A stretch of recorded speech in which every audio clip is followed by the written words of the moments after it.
जी बिस्मिल्लाहिर्रहमानिर्रहीम। मैं डॉक्टर इनामुल हक आपकी खिदमत में एक नए सेशन के साथ हाज़िर हूँ। जैसा कि ब्रीडिंग सीज़न शुरू हो चुका है, मौसम अल्हम्दुलिल्लाह बेहतरीन हो चुका है और फार्मर हज़रात सारे इस टाइम जो है वो ब्रीडिंग की तरफ तवज्जो दे रहे हैं। क्योंकि ब्रीडिंग सीज़न एक फार्मर के लिए बहुत अहमियत का हामिल होता है। हमारी कोशिश होती है कि इस ब्रीडिंग सीज़न में हम 80 से 85% तक अपने एनिमल्स जो हैं वो प्रेग्नेंट कर दें।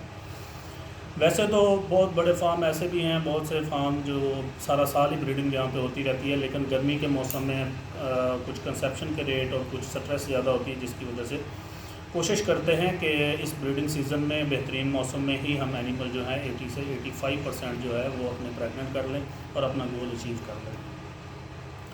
तो आज के सेशन में हम बात करेंगे प्रोटोकॉल्स के हवाले से, ब्रीडिंग सीज़न के तरीक़ाकार पे। तो जैसा कि फार्मर हज़रात बहुत से प्रोटोकॉल यूज़ करते हैं, सिंक्रोनाइजेशन करते हैं, तो मैं आज एक बात करूँगा। सबसे पहले ये कि जितने भी मेरे फार्मर हज़रात हैं वो बराए मेहरबानी प्रोटोकॉल यूज़ करने से पहले, इस्तेमाल करने से पहले अपने एनिमल्स को अंदर से चेक ज़रूर कर लें। बग़ैर चेक किए एनिमल्स को प्रोटोकॉल ना लगाएं, क्योंकि आपको नहीं पता अंदर उसके जो यूट्रस है वो नॉर्मल है कि नहीं है, ओवरीज जो है उस पर कोई सिस्ट वगैरह तो नहीं बना हुआ।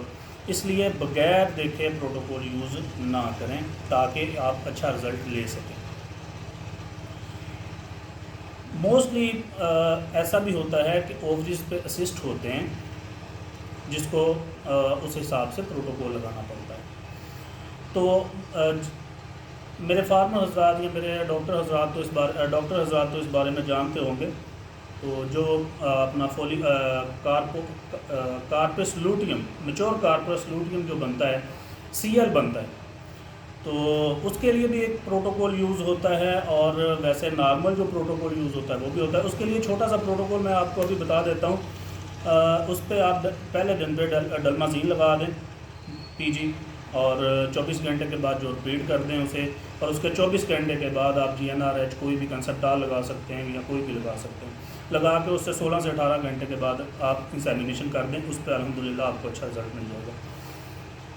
और उसके अलावा जो मोस्टली हर जगह पे ज़्यादा यूज़ होता है प्रोटोकॉल, ओविसिंक, उसके बारे में आज बात करेंगे। ओविसिंक लगाने का क्या तरीका होता है, कब कौन सा हार्मोन्स लगाना है, कौन सा हार्मोन्स कितने देर के बाद दोबारा रिपीट करना है या कब लगाना है, उसका टाइम ड्यूरेशन क्या होनी चाहिए, और उसको लगाने के बाद कितने टाइम के बाद एनिमल को इंसेमिनेट करना है, उसके बारे में आज आपको बताएंगे। तो सबसे पहले मैं आपको उसके बारे में थोड़ा सा बता दूं। ये जो हार्मोन्स हैं, दो हार्मोन्स हैं जो प्रोटोकॉल में लगते हैं, एक GnRH और दूसरा PGF2। तो ये दो हार्मोन्स कब कब यूज़ करने हैं और कैसे यूज़ करने हैं ये मैं आपको बता देता हूँ। ये मैं आपको एक डायग्राम के ज़रिए बता रहा हूँ, ये आप चेक कर सकते हैं।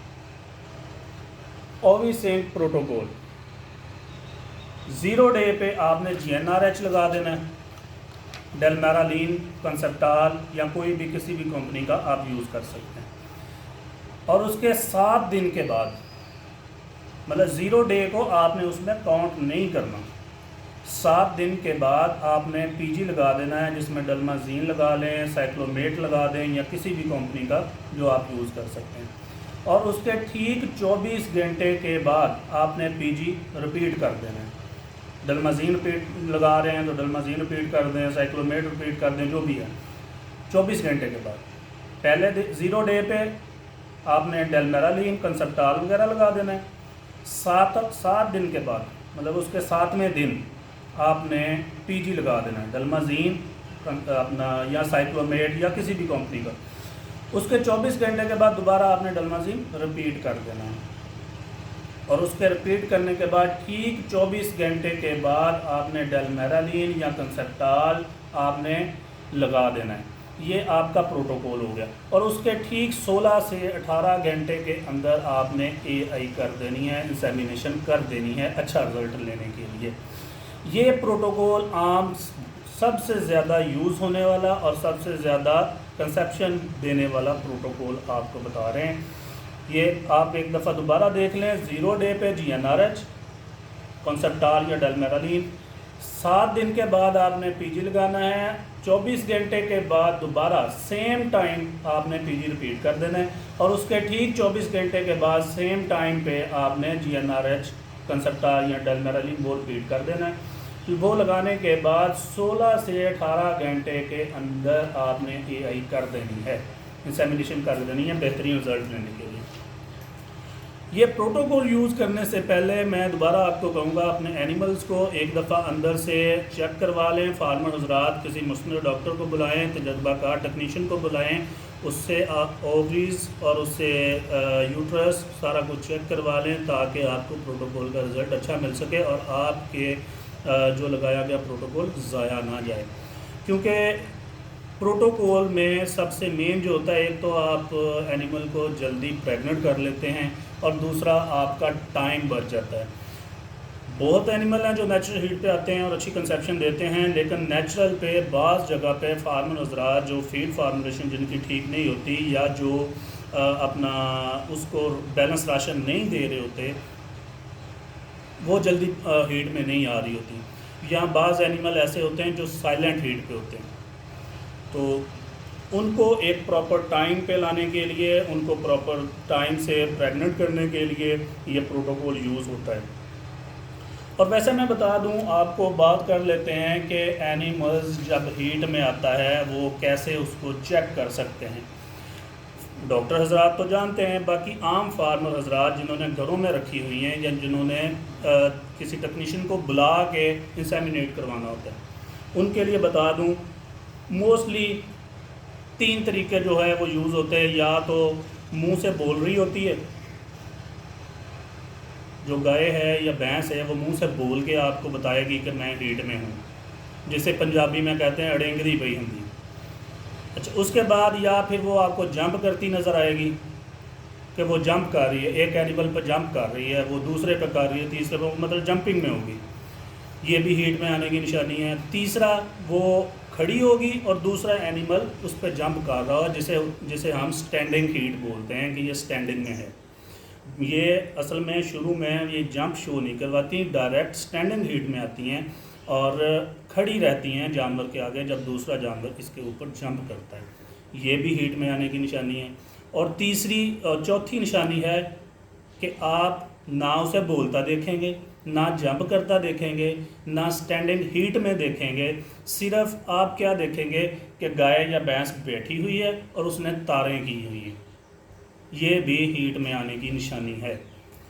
और इसको जो मुंह से बोल रही होती है उसका भी पता चल जाता है, स्टैंडिंग हीट में है उसका भी पता चल जाता है, और जो जंपिंग शो करवा रही है वो भी उसका भी पता चल जाता है।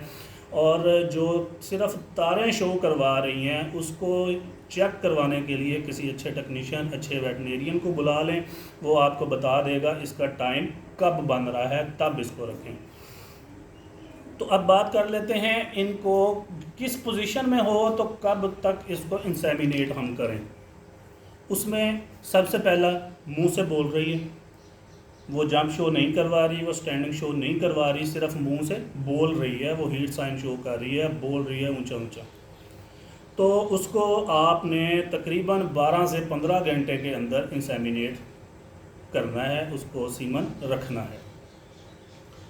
तो ऐसे ही जब एनिमल जो है जंपिंग शो करवाता है, आप शेड में गए हैं या आप अपने बाड़े में गए हैं, आपने देखा है कि एनिमल जंप कर रहा है, तो उस जंपिंग में आपने तकरीबन 16 से 18 घंटे या 20 घंटे तक आपने सीमन रखवा देना है। वो ये चेक कर लेना है कि वो जंपिंग उसने कब स्टार्ट की है। ये ना हो कि आप बिल्कुल सुबह 4 बजे शेड में गए, आपने देखा है एनिमल जो है वो जंप कर रहा है, तो आपने उसका टाइम बना लिया, लेकिन ये देख लेना कि वो 4 बजे ही जंपिंग शुरू की है। ये ना हो कि वो जंपिंग उसने 1 या 2 बजे शुरू की है। इसलिए उसका 16 से 18 घंटे के अंदर उस हिसाब से इंसेमिनेट कर दें।